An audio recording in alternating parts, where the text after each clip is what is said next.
Pemirsa, Istana angkat suara terkait polisi aktif berpangkat Brigadir Jenderal yang menjadi tersangka korupsi MBG. Istana menegaskan proses hukum harus berjalan tanpa pandang bulu.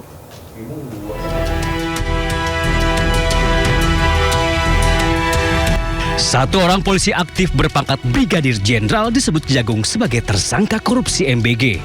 Ia adalah Brigjen Pol Lalu Muhammad Iwan Mahardan.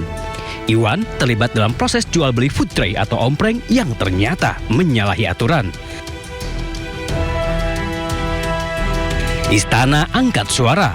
Kepala Badan Komunikasi Pemerintahan Muhammad Kodari menyebut walaupun berpangkat jenderal, namun proses hukum terhadap Iwan harus tetap berjalan tanpa pandang bulu. Kodari juga menyerahkan seluruh proses hukum kepada Kejagung. Kalau bicara aspek hukum, tentu semua harus kembali kepada aparat penegak hukum. Dan yang sedang memproses sekarang adalah kejaksaan. Dan seperti dikatakan oleh Bapak Presiden bahwa hukum sekarang ditegakkan tanpa pandang bulu, apapun latar belakangnya. Jadi sebetulnya siapapun dimintakan pertanggungjawabannya sesuai dengan posisi dan pos yang sedang ditempati. Ya, jadi bukan karena latar belakangnya polisi, bukan karena latar belakangnya non-polisi, tapi karena memang masalah-masalah yang terjadi di saat beliau sedang ditugaskan di tempat yang di mana kasus itu terjadi, yaitu BGN. Intinya kita lihat saja proses yang akan berkembang ke depan dan akan diproses sebagaimana mestinya. Lalu Muhammad Iwan Mahardan menjadi tersangka ketujuh dalam pusaran korupsi MBG. Kejagung menyebut Iwan berbuat curang dengan mencari calon mitra untuk mendirikan dapur MBG. Namun, pemilik dapur dipaksa membeli food tray atau ompreng kepada perusahaan yang sengaja ia dirikan. Selain Iwan, Kejagung sudah menetapkan 6 tersangka lainnya. 3 diantaranya petinggi Badan Gizi Nasional. Mereka diduga kong kali kong dalam praktek jual beli dapur MBG. Tim Liputan iNews melaporkan. Selain oknum polisi aktif, oknum TNI aktif juga diduga terlibat korupsi MBG. Kejagung menyebut oknum TNI berpangkat kolonel itu diduga ada di balik pembelian 21.000 motor listrik.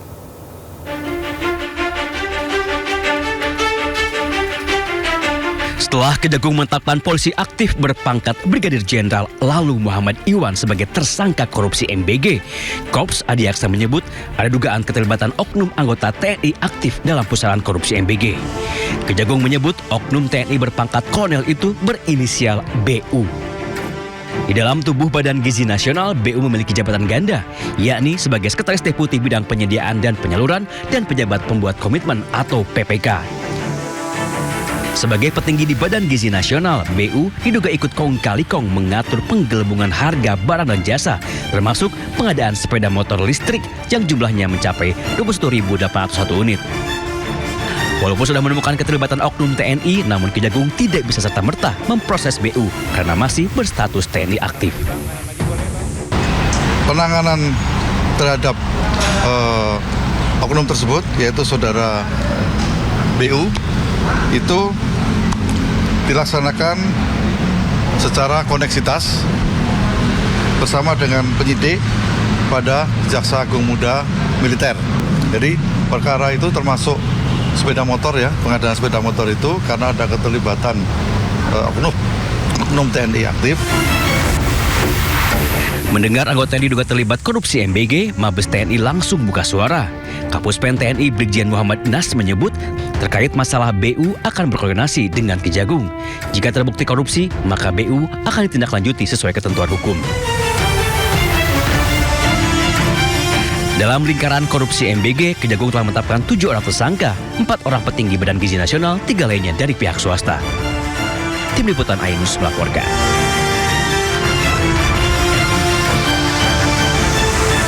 Ia dan TikTok dikabarkan akan melakukan PHK besar-besaran. Penasihat Khusus Presiden Republik Indonesia bidang ketenagakerjaan dan kesejahteraan buruh Said Iqbal akan turun langsung untuk memperoleh fakta secara utuh sebelum pemerintah mengambil langkah.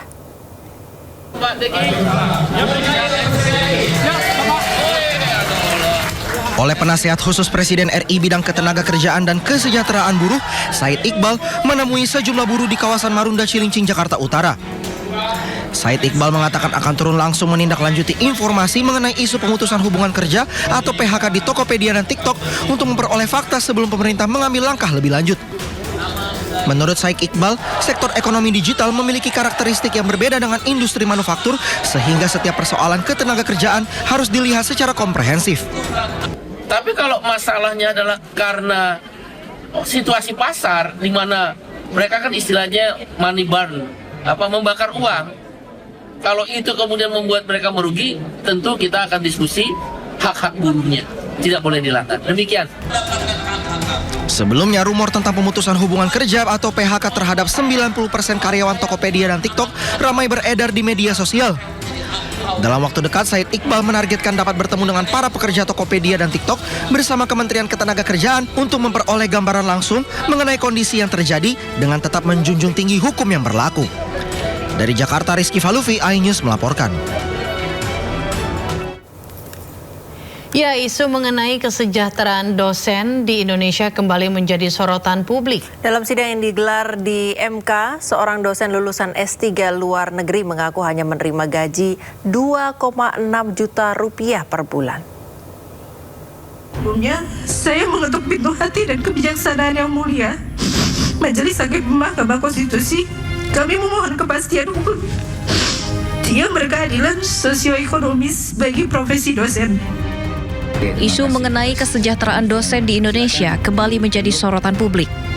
Dalam sidang lanjutan uji materi Undang-Undang Nomor 14 Tahun 2005 tentang guru dan dosen di Mahkamah Konstitusi Jakarta pada hari Selasa, seorang dosen mengungkapkan bahwa gaji pokok dosen yang diterimanya saat ini hanya sebesar 2,6 juta rupiah per bulan.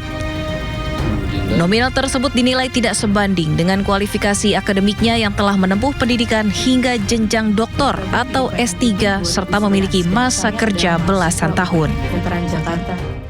3 bulan terakhir gaji pokok yang saya terima di bulan ketiga ini terakhir adalah 3.300.000. 3.300.000 itu terdiri atas 2.600.000 gaji pokok ditambah tunjangan profesi lektor, uang makan maupun uang beras. Angka-angka ini penting saya sampaikan karena menunjukkan satu kenyataan sederhana setelah belasan tahun berkarir sebagai dosen, setelah menyelesaikan pendidikan doktor, setelah memperoleh sertifikat pendidik, saya tetap hidup dengan penghasilan yang sangat terbatas. Di tengah keterbatasan finansial tersebut, mereka tetap berkomitmen meningkatkan kompetensinya menempuh pendidikan S3 di luar negeri. Namun setelah kembali bergabung, fakta ini memperlihatkan adanya jurang pemisah antara peningkatan kompetensi akademik dengan perbaikan kesejahteraan nyata di lapangan. Padahal beban kerja dosen sangatlah kompleks, namun kompensasi dasar yang diterima dinilai sangat minim. Tim Liputan iNews melaporkan. Kisah seorang pria lulusan Fakultas Ilmu Administrasi UI yang memilih meninggalkan karir kantoran di Jakarta dan bekerja sebagai pembersih kaca gedung di Australia menjadi sorotan. Ya, kisah Made Genta viral di media sosial usai membagikan pengalamannya beralih profesi demi kualitas hidup yang lebih baik.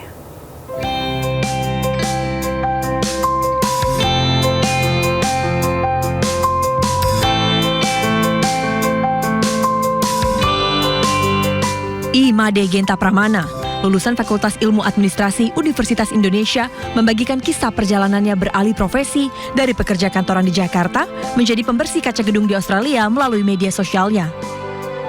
Genta yang sering membagikan kisah alih profesinya itu pun viral dan menjadi perbincangan warganet. Lahir dan tumbuh di keluarga kelas menengah di Jakarta, Genta mengaku sejak kecil diarahkan untuk menempuh pendidikan tinggi, meraih gelar sarjana, dan bekerja di perkantoran demi meraih kehidupan yang lebih baik. Namun setelah beberapa tahun berkarir di kawasan SCBD Jakarta, ia merasa kehidupan tersebut bukanlah jalan yang diinginkannya. Keputusan itu pun membawanya pindah ke Australia dan menekuni profesi sebagai pembersih kaca gedung atau gondolaman. Menurut Genta, pekerjaan di sektor konstruksi dan jasa seperti pembersih kaca gedung di Australia sangat dihargai, memiliki nilai ekonomi yang baik, serta dapat menawarkan kualitas hidup yang lebih baik dibandingkan apa yang ia dapat di tanah air. Ia juga mengaku menikmati pekerjaan lapangan berisiko tinggi yang kini dijalaninya. Kisah Genta pun pemicu perbincangan warganet mengenai perbedaan standar hidup, tingkat kesejahteraan, dan penghargaan terhadap berbagai jenis profesi di tanah air dan di luar negeri.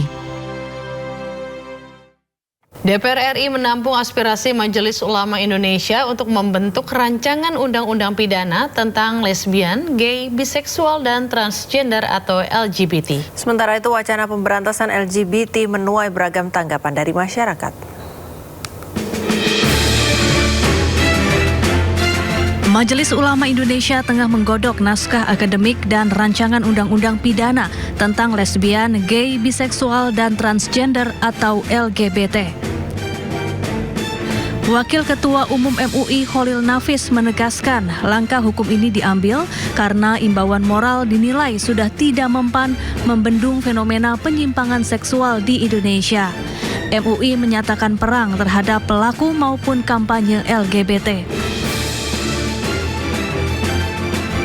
Adapun rancangan undang-undang pidana untuk memberantas perilaku LGBT di Indonesia mendulang beragam tanggapan dari masyarakat.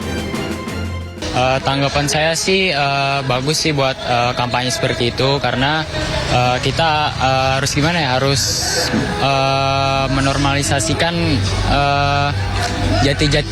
jati diri laki-laki gitu kan, jangan jadi kayak boti gitu. Tapi dengan kampanye yang dilakukan juga caranya.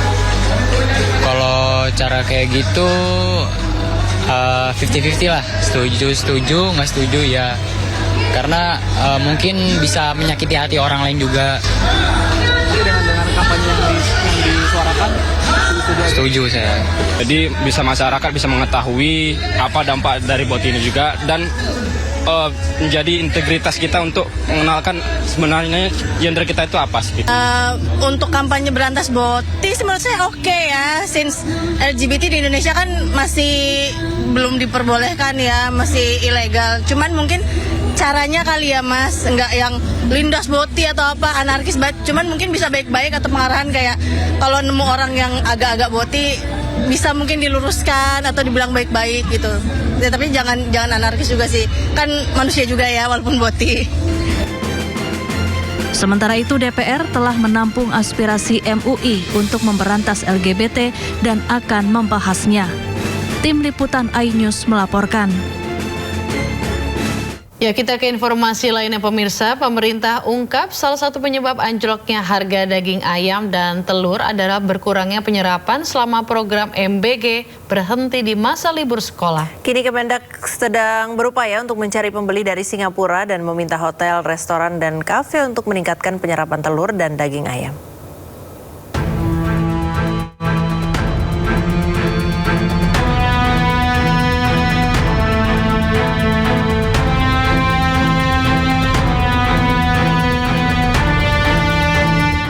Menteri Perdagangan RI Budi Santoso hari Selasa di Jakarta Pusat mengatakan, berdasar sistem pemantauan pasar dan kebutuhan pokok, harga sejumlah komoditas pangan saat ini dijual di bawah harga eceran tertinggi.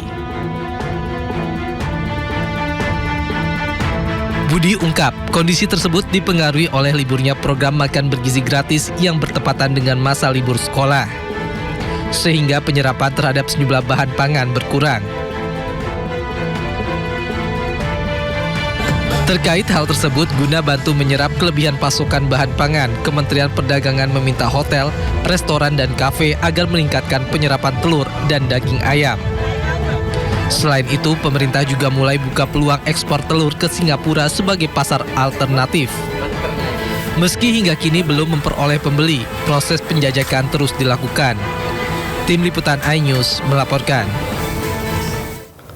Terima kasih pemirsa, Anda masih menyaksikan Sindo Today. Belum tuntas sidang pra-peradilan kasus tudingan ijazah Jokowi, Roy Suryo kembali ajukan gugatan pra-peradilan kedua. Sementara itu Polda Metro Jaya tidak mempermasalahkan langkah Roy Suryo kembali mengajukan sidang pra-peradilan.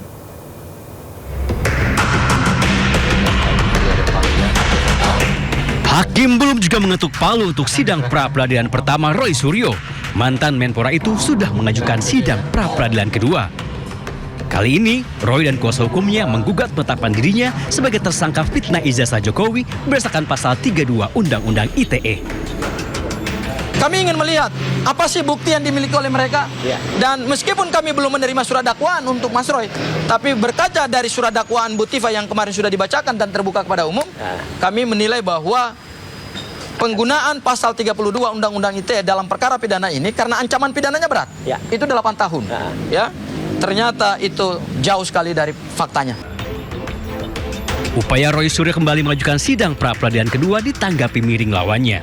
Sekjen Pradi Bersatu Ade Darmawan menyebut upaya itu hanya akal bulus Roy Suryo saja untuk menghindari sidang pokok perkara. Hal ini kurang relevan dipandang secara logik. Kenapa demikian? Dikarenakan objeknya sudah berpindah. Ya, objek penetapan tersangka itu sekarang meningkat menjadi salah satu dari tersangka juga sekarang menjadi terdakwa. Artinya kurang relevan untuk dilakukan pra-pid lagi. Bahwa hal tersebut mengulur-ngulur waktu dan buang-buang energi saja. Sementara itu, pakar hukum pidana menilai sebagai tersangka Roy Suryo memiliki hak untuk mengajukan sidang pra-peradilan, asalkan pokok perkara utama belum masuk ke meja persidangan. Nah, karena itu sepanjang Roy Suryo belum diadili, belum diadili di pengadilan, maka dia masih punya kesempatan untuk mempersoalkan itu, mempersoalkan upaya paksa yang dilakukan oleh para penegak hukum. Apakah itu penetapannya sebagai tersangka, apakah itu penggeledahannya, pemanggilannya, penahanannya, penangkapannya. Nah, itu bisa semua dipersoalkan di pra-peradilan. Jika tidak ada aral melintang, sidang pra-peradilan kedua Roy Suryo akan berlangsung 10 Juli mendatang. Tim Liputan Ainus melaporkan. Sementara itu, Polda Metro Jaya tidak mempermasalahkan langkah Roy Suryo kembali ajukan sidang pra-peradilan. Polisi bahkan berjanji akan hadir di persidangan.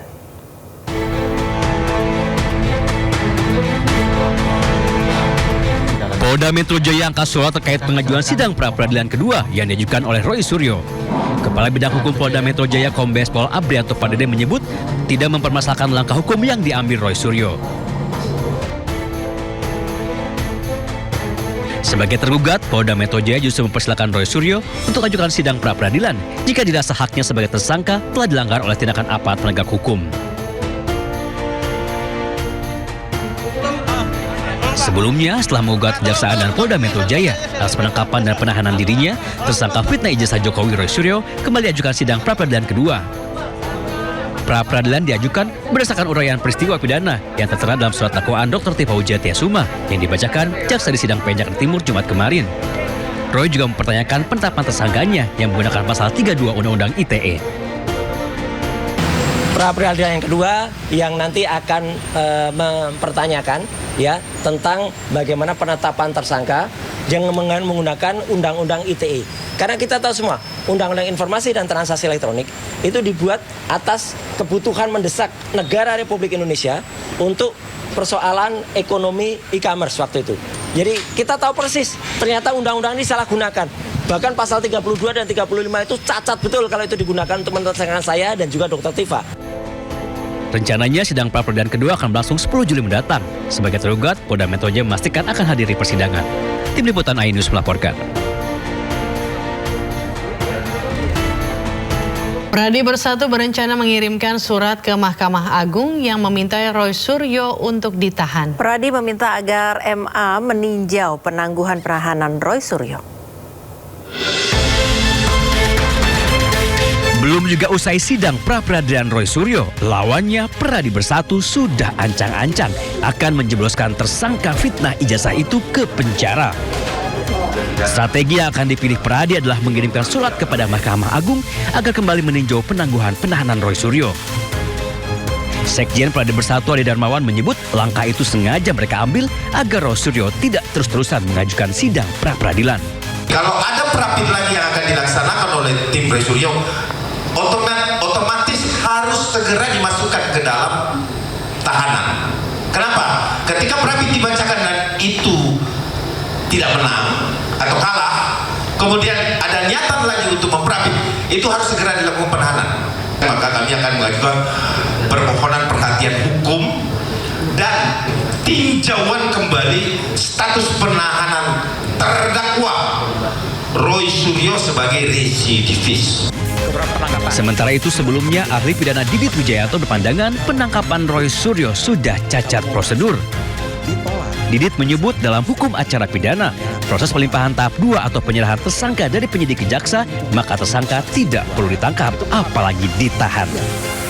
Kalau dipanggil tidak datang 2 kali, tidak memberikan alasan yang patut.